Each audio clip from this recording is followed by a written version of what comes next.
দাদি করার কিচ্ছু নাই, এই যে 2-3 মাস ধরে নাচানাচি নড়ানড়ি শুরু করছ, এটা কিন্তু দাদি ঠিক নেই।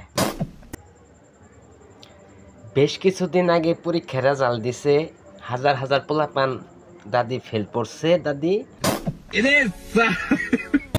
এটা কিন্তু একমাত্র আমনে করে জন্যই। সঠিক বলেছেন। কারণ এই যে খালি ঝাঁকি নাকি দেখাইন, এর জন্য কিন্তু পোলাপান লেখাপড়া বাদ দিয়ে খালি ইল্লাই দেহে।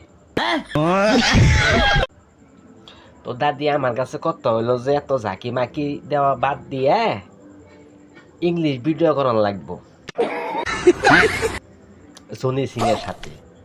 তাহলে দেখবেন যে এক ঝাঁকিতেই হাজার হাজার ফলোয়ার আসবে।